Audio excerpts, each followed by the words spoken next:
हमने अभी तक देखा कि एजेंसी क्रिएशन के पीछे दो रूल्स काम करते हैं। अब हम देखना चाहेंगे कि भारतीय संविदा अधिनियम में एजेंट और प्रिंसिपल से संबंधित क्या प्रावधान उपलब्ध हैं। तो हम देखते हैं सेक्शन 182। 182 कहता है, क्या कहता है? ये डिफाइन करता है, किसको डिफाइन करता है? एजेंट एंड प्रिंसिपल को। एजेंट और प्रिंसिपल को ये डिफाइन करता है। लिखा गया है एजेंट एंड प्रिंसिपल डिफाइंड। क्या कहा गया है? पढ़ते हैं बेयर एक्ट में। An agent is a person, पहली शब्द कहा गया इज अ पर्सन एम्प्लॉयड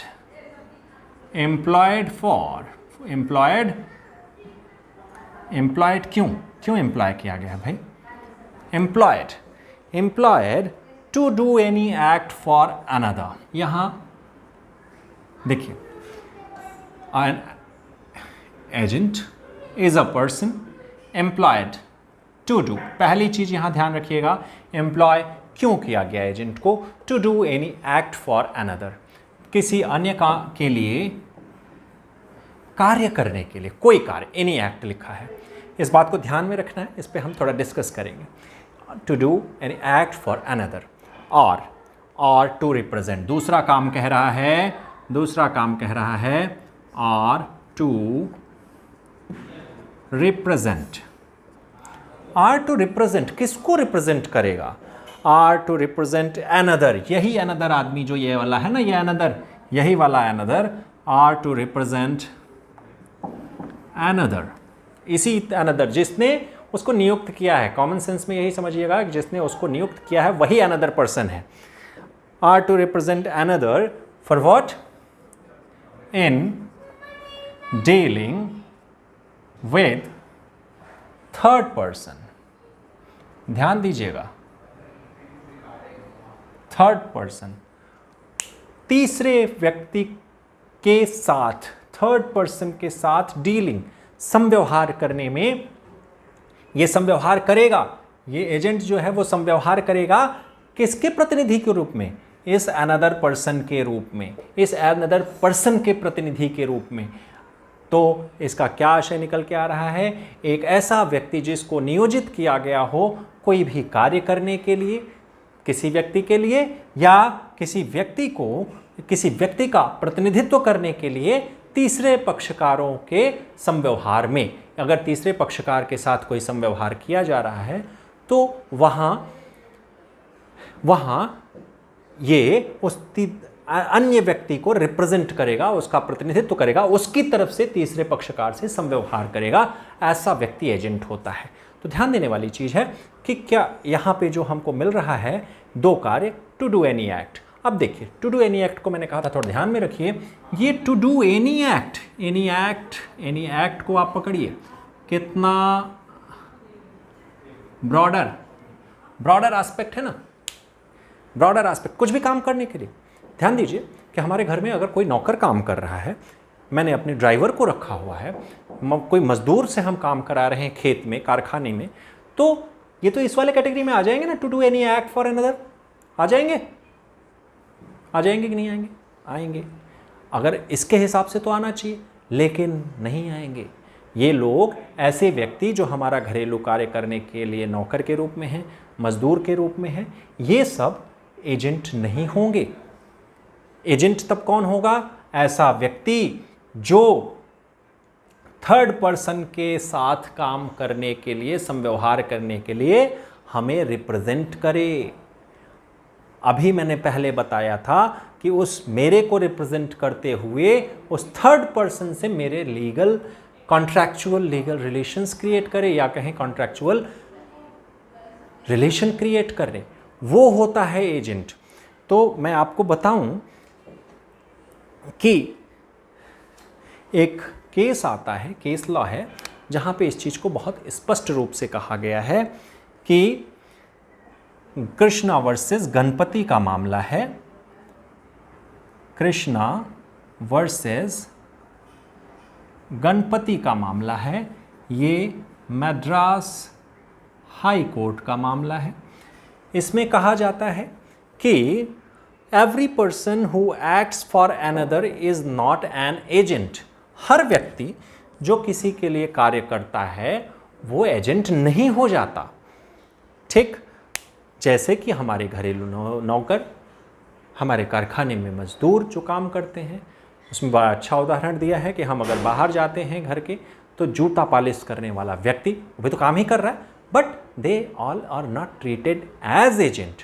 तो एजेंट का काम क्या हुआ? एजेंट का काम हुआ प्रिंसिपल के बिहाफ पे, प्रिंसिपल के लिए थर्ड पार्टी से समव्यवहार करना। और इस समव्यवहार की परिणति क्या होगी, किस रूप में आएगा रिजल्ट? एक कॉन्ट्रैक्चुअल रिलेशन, सीआर डेवलप होगा। किनके बीच में? प्रिंसिपल और थर्ड पार्टी के बीच में एक कॉन्ट्रैक्चुअल रिलेशन डेवलप होगा। ये कहा जाएगा कि यहां पे एजेंट का कार्य कॉन्ट्रैक्चुअल रिलेशन डेवलप करना है। मैं बार बार बता रहा हूं कि it is agent works only as a link, intermediary person, और कुछ नहीं। तो मुख्य काम हमारा होता है एजेंट का कि वो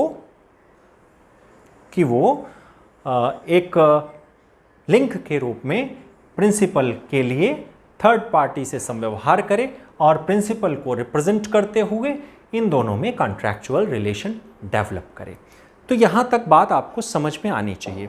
तो अगर बहुत साधारण शब्दों में कहें कि क्या है, तो एजेंसी क्या है?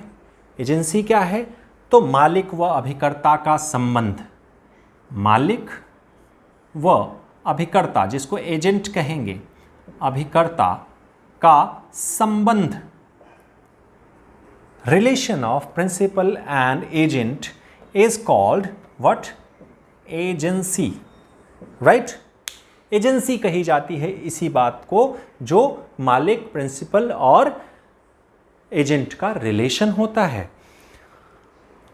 अब कह सकते हैं कि जो रिलेशन क्यों डेवलप होगा, तो रिलेशन डेवलप होगा इसके लिए एक केस हम लिखते हैं, महेश बाबू राधा किशोर भट्टाचार्य। अब महेश बाबू वर्सेस राधा किशोर भट्टाचार्य में क्या कहा गया?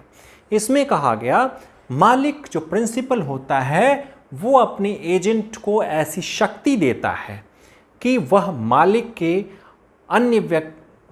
के प्रिंसिपल के अन्य व्यक्तियों से कॉन्ट्रैक्चुअल रिलेशन डेवलप कर सके। ये पावर किसने दी होती है? प्रिंसिपल ने एजेंट को दी होती है। Power given to his agent to develop contractual relation, his contractual relations with third person. तो ये एक बात यहां तक पूरी खत्म होती है कि एजेंट और प्रिंसिपल के क्या रिलेशन होते हैं और वो क्यों, कैसे नियुक्त किए जाते हैं, उनके कार्य क्या होते हैं। अभी 182 का एक छोटा सा पार्ट बचा है। अभी तो हमने ये देखा कि वो पर्सन जो एम्प्लॉय किया जाता है कोई कार्य करने के लिए या किसी अन्य से समव्यवहार करने के लिए, इसके प्रतिनिधि के रूप में, इस अनदर पर्सन के प्रतिनिधि के रूप में वो एजेंट होता है। प्रिंसिपल कौन होता है? यहीं पे आपका उत्तर है कि जिस व्यक्ति के लिए ये अन्य कार्य करता है, जिस व्यक्ति के लिए थर्ड पर्सन से कॉन्ट्रैक्चुअल रिलेशन डेवलप करता है, यही जो अनदर पर्सन यहाँ पे शब्द यूज़ हुआ है, अनदर यूज़ हुआ है, यही अनदर प्रिंसिपल होता है। ध्यान देने वाली चीज़ है, यही अनदर प्रिंसिपल होता है। 182 में इसके लिए क्या प्रावधान है? The provision for home such act is done, such act is done, जो एनी एक्ट किया जाता है ना, ऐसा एक्ट जिसके लिए किया जाता है या जिसका प्रतिनिधित्व किया जाता है तीसरे पक्षकारों से समव्यवहार के लिए, वो व्यक्ति कहा जाता है प्रिंसिपल। तो अब इसके आगे हम एक चीज़ देखते हैं, अगर कोई ऐसा रिलेशन है जहां कहा जा रहा है एजेंसी है हमारा ये व्यक्ति एजेंट है, तो उसको टेस्ट कैसे किया जाए? तो टेस्ट करने के लिए दो बातें आप लागू करिए। अगर उनका अफर्मेटिव जवाब मिलता है तो आप समझिए कि वो कॉन्ट्रैक्ट एजेंसी का कॉन्ट्रैक्ट है, अदरवाइज नहीं है। तो टेस्ट क्या है? टेस्ट आप समझें, वो टेस्ट ये है, पहला, क्या जो एजेंट है whether the person has capacity to bind, whether लिख लें, whether agent has capacity to bind principal, capacity to bind principal, क्या एजेंट के पास वो क्षमता है कि प्रिंसिपल को बाध्य कर सके? किस चीज किसे? अपने कार्यों द्वारा, जो उसने थर्ड पार्टी के साथ समव्यवहार किया है, उन समव्यवहारों से प्रिंसिपल को बाध्य कर सके। और इसी में जोड़िएगा, इसी शर्त में, और make him answerable and make him answerable to third party. देखिए, अभी पहले बताया मैंने कि जो अभी हमने पुराना केस पढ़ा, कौन सा, महेश बाबू राधा किशोर, उसमें कहा गया कि मालिक जो होता है वो अधिकार देता है, अथॉरिटी देता है एजेंट को कि वो थर्ड पर्सन से उसके कॉन्ट्रैक्चुअल रिलेशन एस्टैब्लिश करे। अब क्या उसको ऐसी पावर मिली है? उसने अगर कोई कॉन्ट्रैक्चुअल रिलेशन एस्टैब्लिश किया है तो वो उस कैपेसिटी में अपने प्रिंसिपल को बाध्य कर सकता है, पहली बात। और क्या वो अपने उस मालिक को दायी ठहरा सकता है, उत्तरदायी ठहरा सकता है उस थर्ड पार्टी के प्रति? अब ये किस चीज़ से डिसाइड होगा? ये डिसाइड होगा उसको जो अथॉरिटी प्रिंसिपल ने दी है। तो अगर ऐसी अथॉरिटी प्रिंसिपल के द्वारा एजेंट को दी गई है जहां वो अपने कृत्यों द्वारा प्रिंसिपल को बाध्य कर सकता है और उस प्रिंसिपल को थर्ड पार्टीज के लिए आंसरेबल बना सकता है, तो वहां माना जाएगा एजेंसी है। दूसरा क्या शब्द है? दूसरा जो है, weather he can create legal relations, weather he can create, he means agent, whether he can create legal relation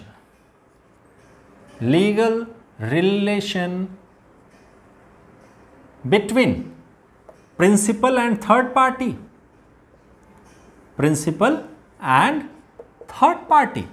क्या उसको जो प्राधिकार दिया गया है उस प्राधिकार के तहत एक विधिक संबंध प्रिंसिपल और थर्ड पार्टी के बीच में बना पा रहा है, जिसको हम कॉन्ट्रैक्चुअल रिलेशन भी कहेंगे, but that should be legal. तो क्या ऐसा कोई वो अपने प्राधिकार को यूज करते हुए लीगल रिलेशन बना पा रहा है? और उसके साथ साथ क्या वो उन दोनों के बीच में प्रिविटी ऑफ कॉन्ट्रैक्ट एस्टेब्लिश कर पा रहा है? एंड दस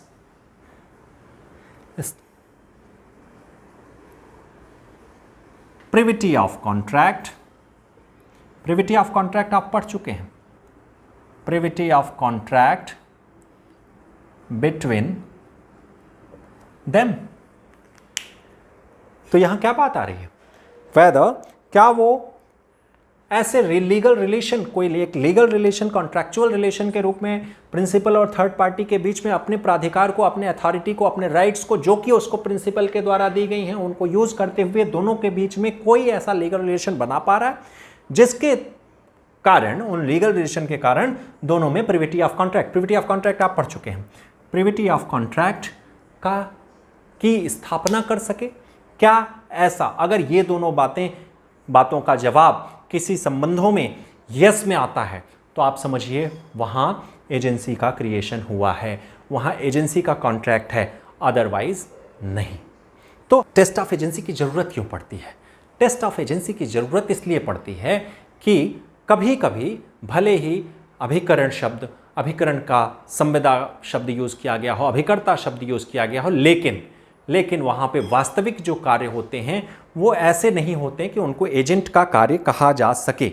ऐसे बहुत सारे संबंध होते हैं जहाँ पे नहीं कहा जा सकता कि ये एजेंट के कार्य हैं, तो वहाँ पे एजेंसी का निर्माण नहीं माना जाता है। तो वास्तव में हमें शब्दों पे न जाके हमें देखना होगा कि वास्तविक संबंध क्या हैं प्रिंसिपल और उस नियुक्त व्यक्ति के। इसी से जुड़ा हुआ हम एक केस पढ़ते हैं, वो है Loon Karan versus John and company. Loon Karan versus John and company, ये आप जानिए कि ये किस कोर्ट का मामला है? इलाहाबाद हाई कोर्ट का मामला है। और अगर याद हो सके तो याद रखिएगा, धवन, जस्टिस धवन इसमें जज हैं, निर्णायक की भूमिका में हैं। वो कहते हैं, वो इसी चीज़ को टेस्टिंग ऑफ एजेंसी के रिलेशन जो है वो एजेंसी का है कि नहीं है, इसको कैसे हम परखें, तो उसके बारे में वो कहते हैं। क्या कहते हैं? उन्होंने तरीका बताया। Agency depends on true nature of relationship. Agency क्या किस चीज़ पे डिपेंड करती है? True nature of relationship. वास्तविक प्रकृति क्या है प्रिंसिपल और एजेंट के बीच में? क्या एजेंट प्राधिकार को यूज करते हुए तृतीय पक्षकारों से समव्यवहार करने में या समव्यवहार करते हुए कॉन्ट्रैक्चुअल रिलेशन डेवलप कराता है प्रिंसिपल और उन थर्ड पार्टीज का? If yes then it is agency. तो हमें जस्टिस धवन आगे कहते हैं कि अमेरिकन ज्यूरिस्प्रूडेंस में एक ऐसा मामला आता है जहां पे कहा गया है कि भले ही एजेंसी एग्रीमेंट, दो शब्द आप देखिएगा, एजेंसी एग्रीमेंट यूज किया गया हो टर्म, एजेंसी एग्रीमेंट, किसी एग्रीमेंट में एजेंसी एग्रीमेंट, एजेंट, ऐसे भले ही शब्द यूज किए गए हों, तो इन शब्दों के प्रयोग मात्र से कोई संबंध एजेंसी का संबंध नहीं हो जाता है। उस संबंध के एजेंसी का संबंध होने के लिए हमें ट्रू नेचर ऑफ रिलेशनशिप को देखना होगा। ऐसा मामला अमेरिकन विधि शास्त्र में भी आया है, अमेरिकन ज्यूरिस्प्रूडेंस में भी ऐसा मामला आया है जहां पे ये शब्द यूज किए गए, लेकिन वास्तव में वहां पे एजेंसी का रिलेशन नहीं माना गया। ठीक है, the law in India is the same. Bharat में भी यही स्थिति है। हमें अभिकर्ता के कार्य की ओर ध्यान देना चाहिए, वो किस तरह से काम कर रहा है, केवल एग्रीमेंट के शब्दों पे हमें नहीं जाना चाहिए। तो मुझे उम्मीद है कि यहाँ पे एजेंसी में जो हमारे पक्षकार आ रहे हैं, एजेंट, प्रिंसिपल, उनका कार्य, एजेंसी का निर्माण, एजेंसी की टेस्टिंग, रिलेशन एजेंसी है या नहीं है, इन सबको हम यहाँ पे समझ चुके हैं।